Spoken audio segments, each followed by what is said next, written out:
Hi, my name is Kurt Taylor and welcome to Best Practices for the OpenBMC community. This is Part 4, Organization and Practice. This is an example company organization that I've seen work successfully in the past. There are many variations of this, but basically there are upstream and downstream splits where some teams are focused on proprietary value add and some teams are focused on open development. Of course, the members of these teams can move back and forth as different projects need.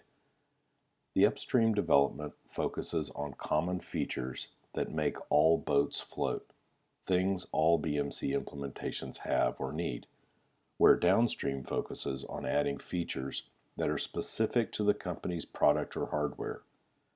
Product releases are usually done with a fork of the upstream release, and then the company's secret sauce is added, system tested, and shipped, and then supported for the long term. The length of time that the product needs support. This support does not necessarily come from the upstream community. They may have deprecated the release before the support for the product ends. That is why the fork is necessary. All features or late defects found in system test are then pushed back into the community for refinement and inclusion in the next release. So then, how do releases work across this organization if upstream isn't focused specifically on product releases? The answer is in organizing new features as upstream or downstream, common or product specific, as soon as possible. And most should be open or upstream development. This is an example release process. The timeline is left to right. The heavy dotted lines are releases. The lighter dotted lines are project milestones. The heavy dotted line in gold is a product release or a product GA. The green boxes on top are upstream development. The teal below are downstream. Product requirements, as I mentioned, are first organized. Most new features are open for upstream, and they are grouped together with other participating companies' requirements and priorities are agreed upon. One of those milestones may be agreement on release content, for instance. Another input for proposed content is finishing up any technical debt backlog from a previous release. Design is normal and development is underway, and then downstream starts taking integration snapshots of upstream, rolling that together with their value add, and doing verification of their builds. At some point, maybe another milestone, the upstream freezes and does more testing to prepare for a release. Downstream system test gets started testing this freeze, and then eventually takes a final snapshot to prepare for its product release.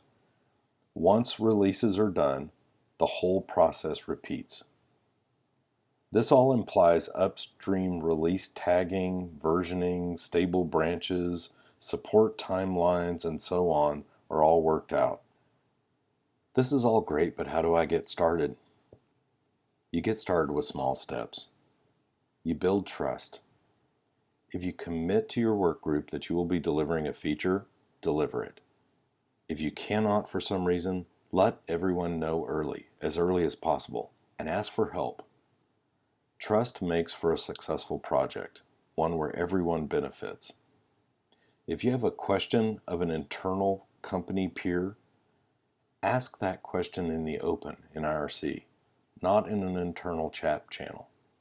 It might help someone else, or be made better by someone else. Also, make sure you're legally correct. That is, make sure that everyone on your team completely understands what they can and cannot share publicly. And when you start looking at it, you'll find that most topics can be and should be shared. But please don't share confidential information. Organize with other companies and share release requirements as soon as you possibly can for this release and the next. Ask for and accept help graciously on designs. You will get better results. Open up one of your company's internal meetings or discussions. You'll find it gets split up by functional boundaries and not by companies or departments. Here's the ideal start of a day, something that every open source developer should have as a goal. I understand your company's product fire drills pop up all the time, but if everyone really tried hard to do this, really made an effort, for just a few weeks, you'll be amazed by the results. So get up in the morning, fix yourself a cup of coffee, and check IRC for your nick tags that happened while you were away. Read all the scroll back, and then go read the email list. Check for new patches. Note a couple that you can come back to and comment on. And if you can comment quickly on an email thread or a review patch, touch it once. A quick answer is better than a long wordsmithed answer that happens days later. Check on patches that you have reviewed or submitted for questions. Check bugs for any that you can clarify or ones that you have opened that need to be moved. Make it a goal to review at least one patch every day. Attend all community meetings that you can, IRC meetings, workgroup meetings, weekly community meetings, and so on. I know this seems like a lot, but it really should be doable in no more than an hour a day.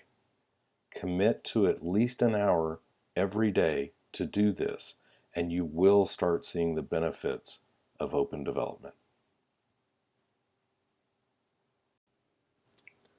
That concludes this part of the Best Practices for the OpenBMC Community Series.